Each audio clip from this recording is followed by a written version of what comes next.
오늘 말씀은 고린도전서 7장 8절에서 16절까지의 말씀입니다. 고린도전서 7장 8절에서 16절까지의 말씀.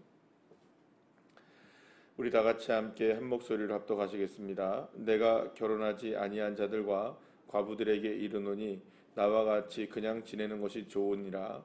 만일 절제할 수 없거든 결혼하라. 정욕이 불같이 타는 것보다 결혼하는 것이 나으니라. 결혼한 자들에게 내가 명하노니 명하는 자는 내가 아니오 주시라. 여자는 남편에게서 갈라서지 말고 만일 갈라섰으면 그대로 지내든지 다시 그 남편과 화합하든지 하라. 남편도 아내를 버리지 말라. 그 나머지 사람들에게 내가 말하노니 이는 주의 명령이 아니라 만일 어떤 형제에게 믿지 아니하는 아내가 있어 남편과 함께 살기를 좋아하거든 그를 버리지 말며 어떤 여자에게 믿지 아니하는 남편이 있어 아내와 함께 살기를 좋아하거든 그 남편을 버리지 말라. 믿지 아니하는 남편이 아내로 말미암아 거룩하게 되고 믿지 아니하는 아내가 남편으로 말미암아 거룩하게 되나니 그렇지 아니하면 너희 자녀도 깨끗하지 못하리라. 그러나 이제 거룩하니라.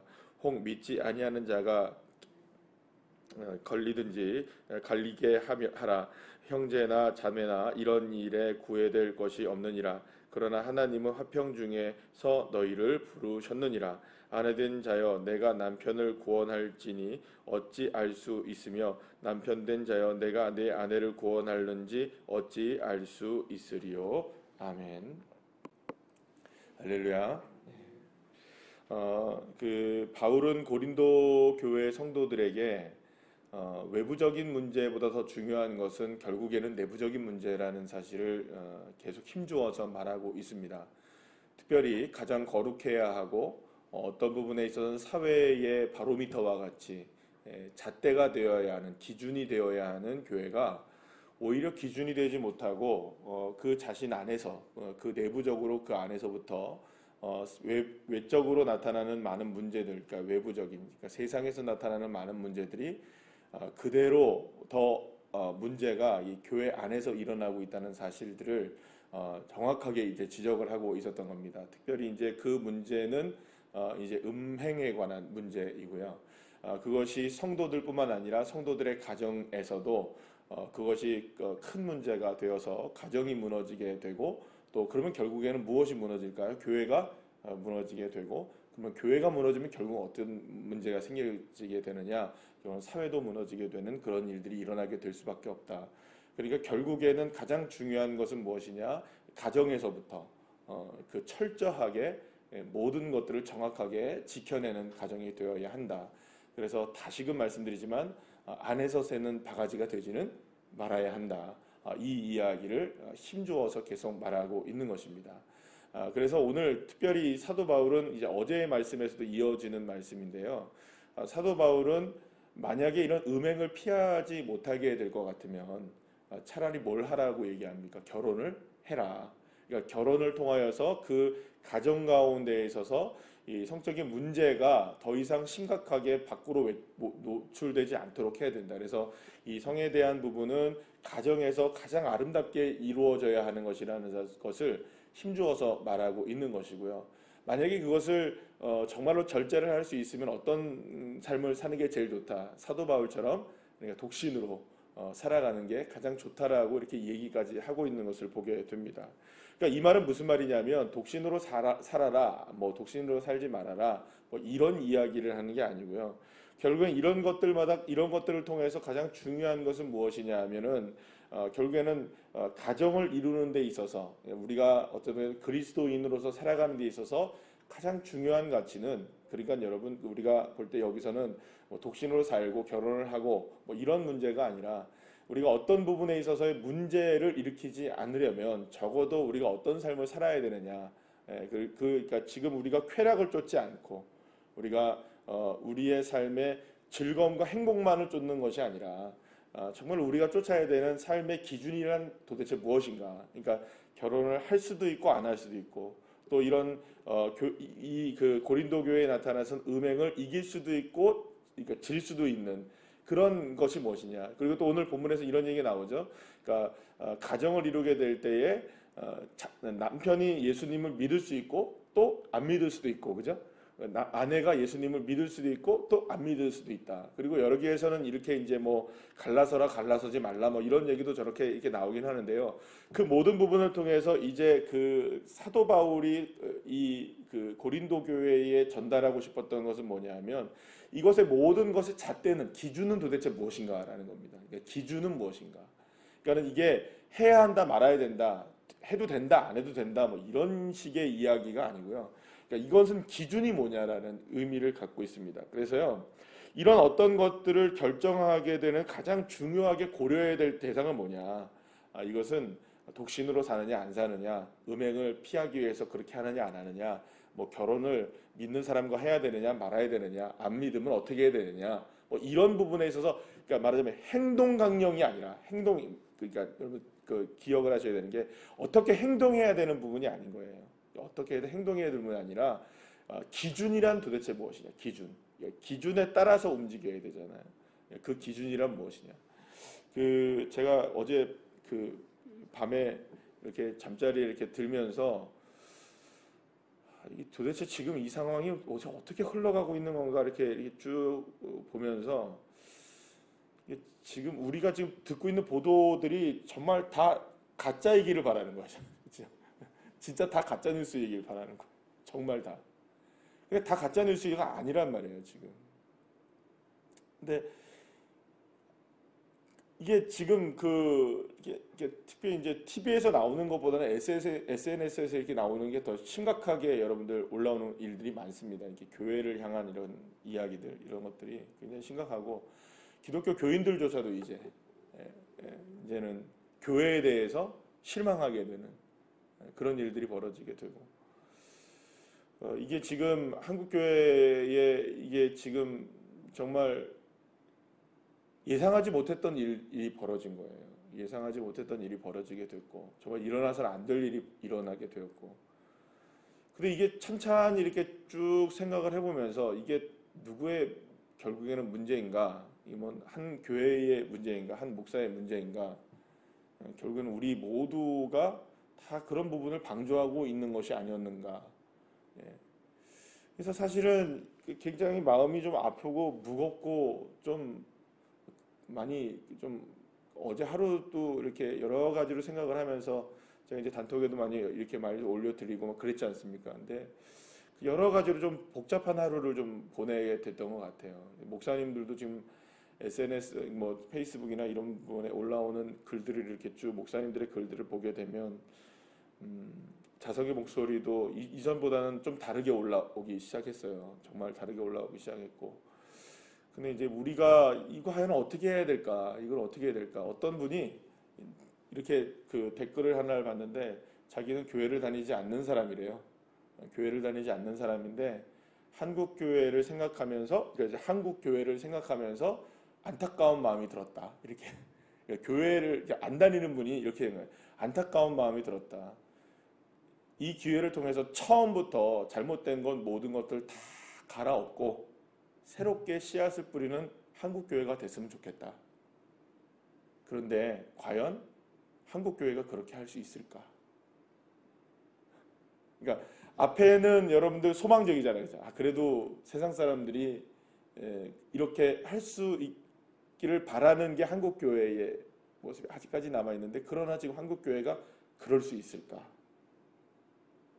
그럴 수 있을까?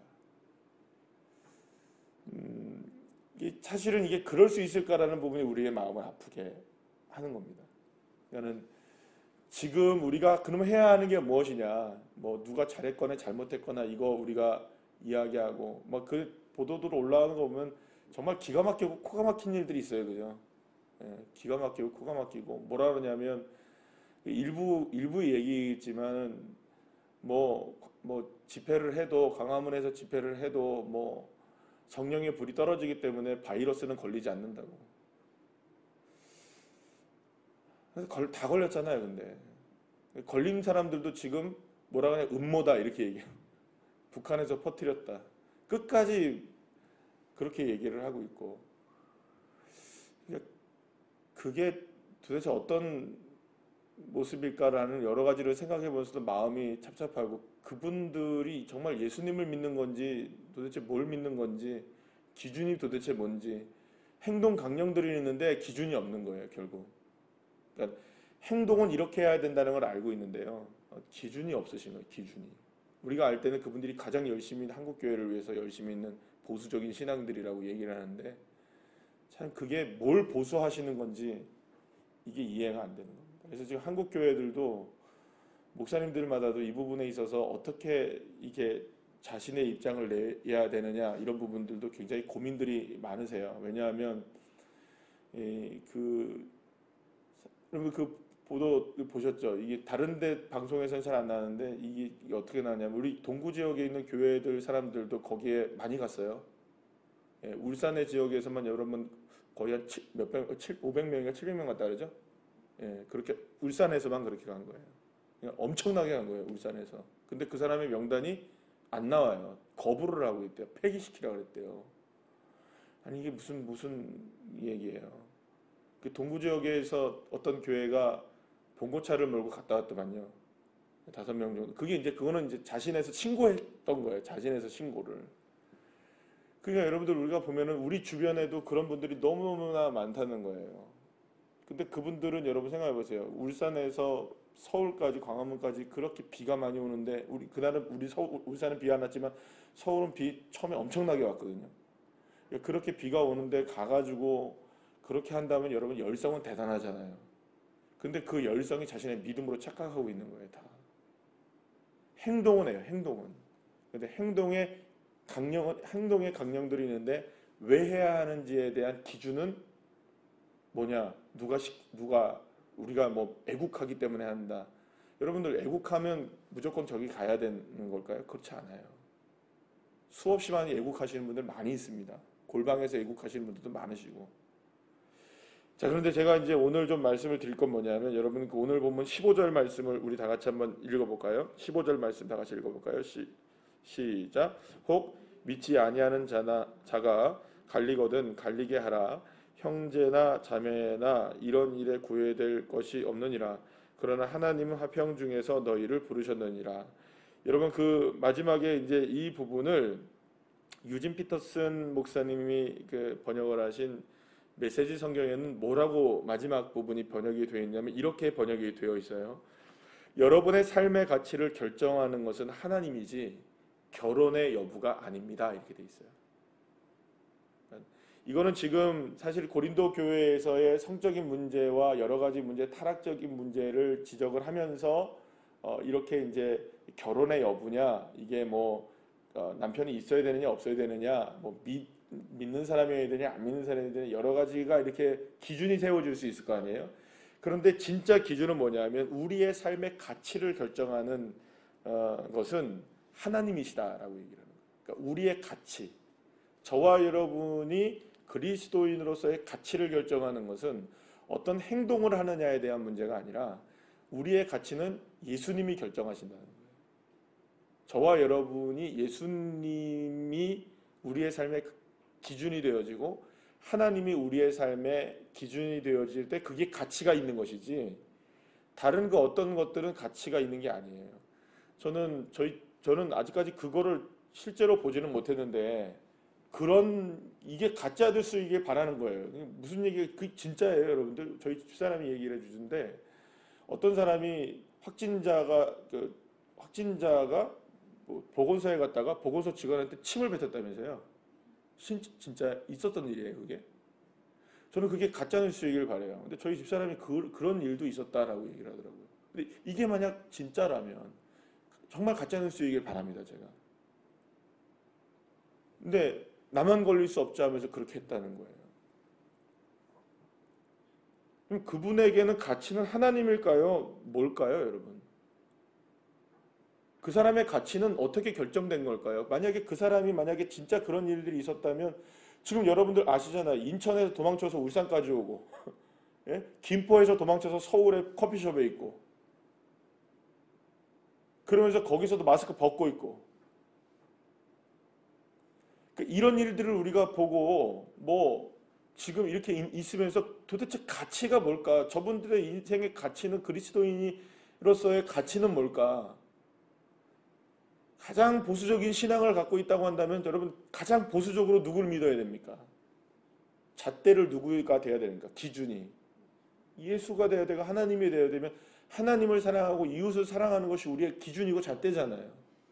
근데 어떻게 그럴 수가 있느냐는 거예요. 그럼 결국에는 그런 분들은 가치가 없잖아요, 지금. 누가 봐도 가치가 없잖아요. 여러분, 만약에 그렇게 해서 지금 당한 사람이, 그 보건소 직원이 그렇게 당했다면 그분은 걸려도 문제이고 안 걸린다 해도 트라우마가 얼마나 크겠어요. 도대체 가치가 뭘까요? 도대체 어떤 가치일까요? 저와 여러분의 가치가 하나님이 되시기를 간절히 소망합니다. 우리의 가치는 예수 그리스도 이상의 이하도 없습니다. 오직 예수님이 우리의 가치가 되면 되는 거죠. 그러니까 결국에는 그리스도인들이라는 것은 그리스도가 가치가 되어서 그리스도가 드러나야 되는데 그리스도가 안 드러나고 악한 것들만 계속 드러나는, 하나님이 원하시는 나의 모습, 하나님이 원하시는 우리의 가정의 모습, 하나님이 원하시는 우리 교회의 모습은 뭘까? 이 어려운 시대 속에서 이거는 해야 된다 말아야 된다 이런 부분이 아닌 거예요. 여러분들, 우리 교회가 지금 예를 들어서 제가 어제 이제 그 단톡에다 올려드린 것처럼 이번 주에 여러분들 그 간식 못 드립니다. 다음 주까지는 일단은. 그러면 왜 그것도 안 줘? 이럴 수 있어요, 그죠? 네. 그것까지 안 주면 어떻게 주일날 오후 1시에 예배를 당겨서 드리긴 하지만 어떻게 이렇게 할 수 있어요. 그런데 그것이 우리의 행동으로 보자면 그거는 좀 힘들어요. 빵이라도 하나 주고 우유라도 하나 줘야죠, 그죠? 그런데 우리의 가치를 느끼게 되면 그보다 더 어려운 것도 해야지 되는 거예요. 지금 사실은 그런 생각이 들었어요. 어제 밤에 그런 이야기를 듣고 여러 가지 이제 이런 모습들을 보면서 진짜 피켓이라도 하나 들고 이 농협 앞에 서가지고, 그러니까 왜 요즘 1인 시위 같은 거 있잖아요. 그런 걸로 해가지고 무릎을 꿇고, 제가 무릎을 꿇고 죄송합니다. 우리가 잘못했습니다. 한국교회 잘못했고 우리가 그리스도인이 아니었습니다. 이제부터라도 그리스도인답게 살겠습니다. 죄송합니다. 용서해 주세요. 이런 문구라도 써가지고 이 농협 앞에 있어야 되는가라는 생각을 했어요, 사실은. 여러분, 그런 마음 안 드십니까, 지금? 그리스도인들로서 지금 교회 욕하는 거, 여러분 이거 뭐라고 할 수 있는 게 아무것도 아니잖아요. 그렇다면 우리는 어떻게 해야 될까? 우리 교회, 우리의 가정, 나의 개인, 이 나라의 민족, 이제는 하나님이 모든 것을 가치를 결정할 수 있도록 해야 하는데 그러려면 도대체 어떻게 해야 될까? 심각하게 그런 생각을 해요. 물론 뭐 그런다고 해서 달라지겠나?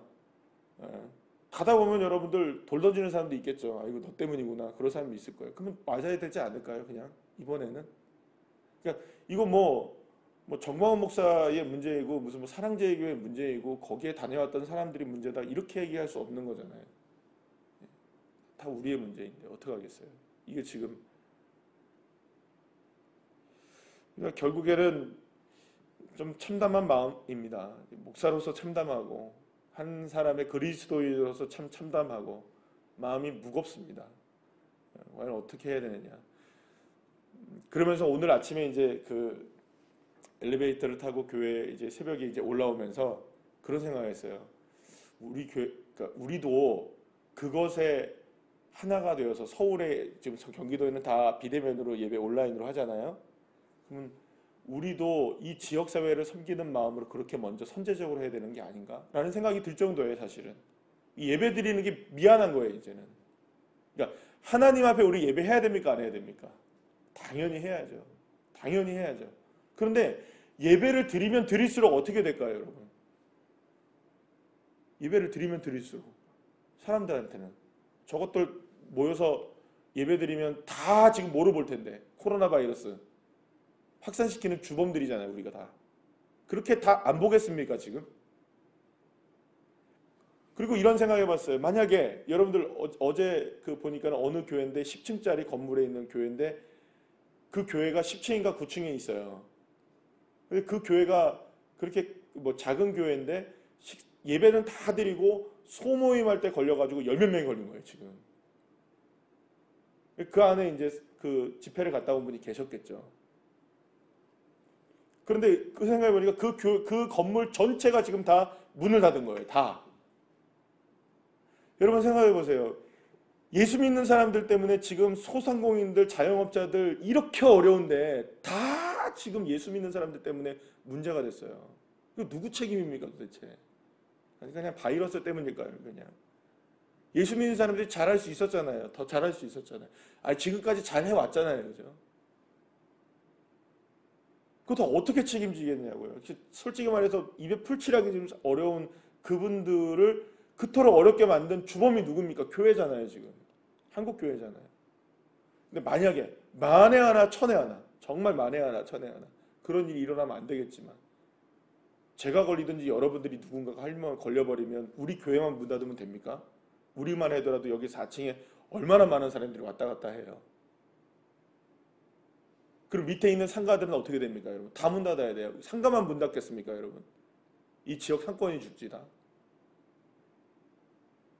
이게 적고 큰 일이 아닙니다, 지금. 그러니까 이게 지금 나 한 사람 조심하고 더 조심하고 이게 한다고 해서 지금 이거 참 어려운 일인 거예요.